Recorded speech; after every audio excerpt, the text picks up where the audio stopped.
Exposer correctement son sujet, c'est un banal. Et si à la place on transformait nos sujets en silhouettes, c'est bien plus original. Puis si votre sujet a un physique un petit peu ingrat, c'est bien pratique.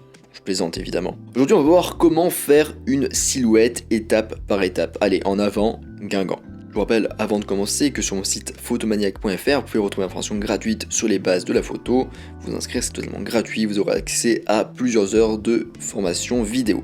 Alors premier point, le bon matériel pour la photo de silhouette. Cette fois on va faire rapidement pour le matériel parce que c'est pas le plus important ici. Je vous laisse, pour ceux qui veulent avoir plus de détails, aller sur l'article sur mon site photomaniac.fr. En gros il nous faut un boîtier avec un mode manuel, c'est mieux, pas obligatoire mais mieux. Un objectif rapide éventuellement, un trépied mais c'est optionnel, et éventuellement un filtre polarisant circulaire mais c'est aussi optionnel. Alors maintenant comment prendre une photo de silhouette étape par étape. Donc étape numéro 1, déjà choisissez un sujet fort. En photo de silhouette, on va finalement avoir bien peu d'informations sur le sujet. Habituellement sur notre photo, on a sa couleur, ses nuances de tonalité, sa texture, ses formes intérieures, mais ici en photo de silhouette, le sujet sera totalement sombre, très sombre. Alors je suis d'accord, n'importe quel objet ou élément peut être transformé en silhouette, mais il faut reconnaître que certains sont de meilleurs candidats que d'autres quand même. Choisissez un objet dont la forme est forte et reconnaissable, par exemple des humanoïdes, des oiseaux, des arbres, des bâtiments ou des vélos de profil. Étape numéro 2, on éteint tout. Si votre appareil photo est en mode automatique, il dégainera très probablement automatiquement le flash intégré à votre boîtier, ce qui ruinerait l'effet de silhouette que vous essayez de réaliser. La photographie de silhouette nécessite le moins de lumière possible sur le devant de votre sujet, alors assurez-vous au moins que votre flash est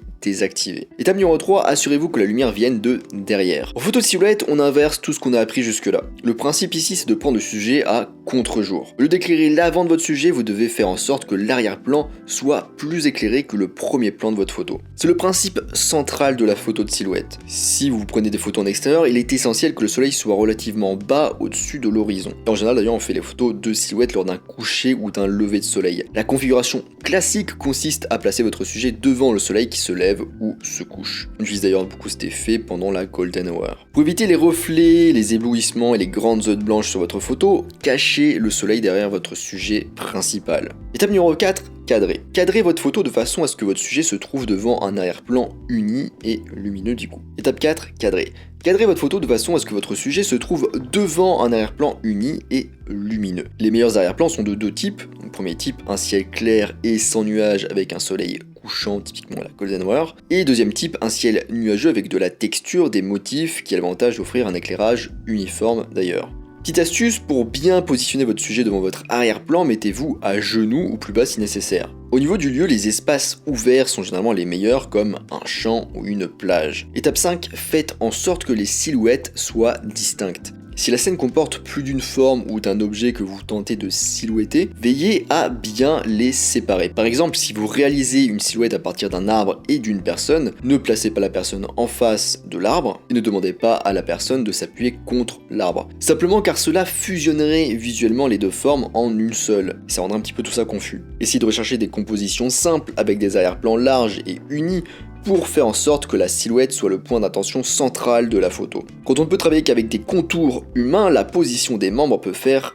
une énorme différence. Essayez de créer des espaces entre les membres et de les plier un petit peu.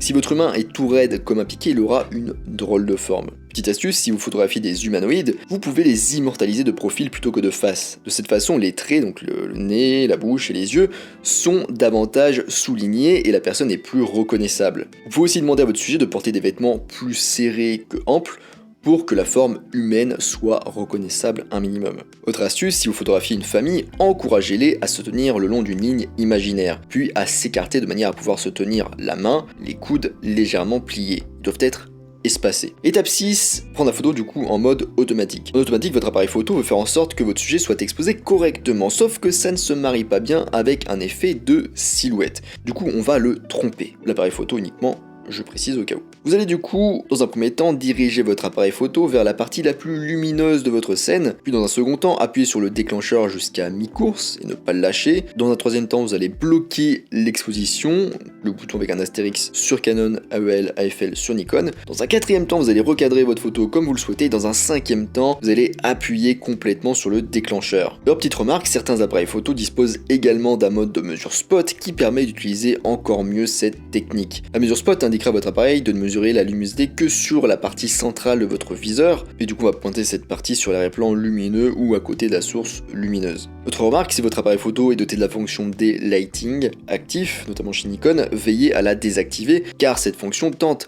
de forcer l'appareil à exposer correctement le sujet qui se trouve dans l'ombre. Étape 7, en mode manuel. Si la technique juste avant en mode automatique échoue, il va falloir passer en mode manuel. Donc déjà mettez votre appareil en mode automatique, donc c'est juste pour commencer. Ensuite, dirigez votre appareil photo vers la partie la plus lumineuse du ciel. Ensuite, mesurez l'exposition en appuyant sur le déclencheur à mi-course. Ensuite, regardez le temps de pause et l'ouverture affichée, puis passez en mode manuel et réglez manuellement ces paramètres. Et enfin, prenez une photo d'essai et regardez sur l'écran LCD de votre appareil, même si c'est pas toujours fiable, vous aurez quand même une idée de si c'est correct ou pas. Ensuite, une fois que vous avez pris vos photos, du coup, si votre sujet est trop clair, alors vous devez l'assombrir, raccourcissez du coup le temps de pause. Si votre sujet ou votre photo est trop sombre, vous devez l'éclaircir, donc allonger le temps de pause. Petite remarque, vous pouvez aussi utiliser la compensation d'exposition pour faire vos réglages. En parlant de réglages, je vais vous donner un point de repère parce que je sais qu'il y en a qui aiment bien avoir des idées quand même de réglages, mais je vous préviens, ça va vraiment dépendre de votre situation. Donc on peut commencer avec une ouverture à f8, un temps de pause à 1/125e de seconde pour les sujets immobiles ou 1/250e de seconde pour les sujets en mouvement, et l'ISO au minimum donc à 100 et ajusté en fonction. Étape numéro 8, gardez votre sujet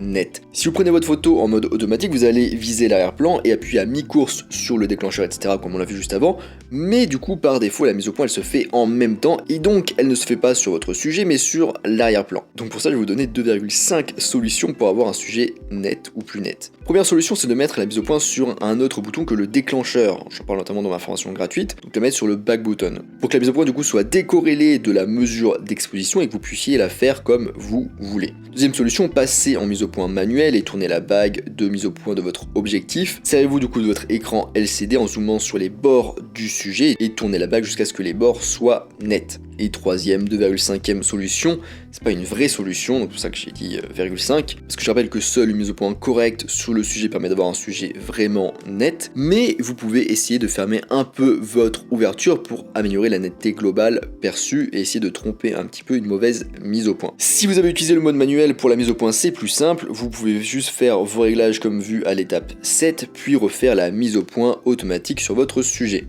D'ailleurs, petite astuce, remarque, si votre mise au point automatique ne fonctionne pas bien, visez les bords de votre sujet parce que pour rappel, l'autofocus, donc la mise au point automatique, elle se sert de la détection du contraste pour faire la mise au point. Donc là maintenant vous savez comment faire une silhouette, on passe à un autre point, un autre petit conseil, c'est figer le mouvement. C'est quelque chose qu'on voit assez peu en photo de silhouette, c'est la capture d'un mouvement. Si vous avez beaucoup de lumière dans votre scène, vous pouvez essayer de vous régler sur un temps de pause très court, comme 1/250e de seconde ou 1/500e de seconde, et de figer le mouvement. Je vous donne quelques idées, donc par exemple un parent qui lance son jeune enfant en l'air, un enfant qui saute d'une dune de sable à une autre sur la plage, un enfant qui se balance au parc, d'ailleurs il faudrait peut-être vous allonger sur le sol pour bien faire cette photo, quelqu'un qui saute sur un trampoline, quelqu'un qui plonge dans l'eau, un golfeur qui swing, bref voilà, il y a plein de possibilités. On arrive à la fin de cet épisode de Photomaniac. Je rappelle que sur photomaniac.fr vous pouvez retrouver l'article sur le même sujet bien plus détaillé. Sur mon site photomaniac.fr vous pouvez aussi retrouver une information gratuite sur les bases de la photo. Moi je vous laisse ici à vos silhouettes et je vous dis à bientôt sur les internets mondiaux.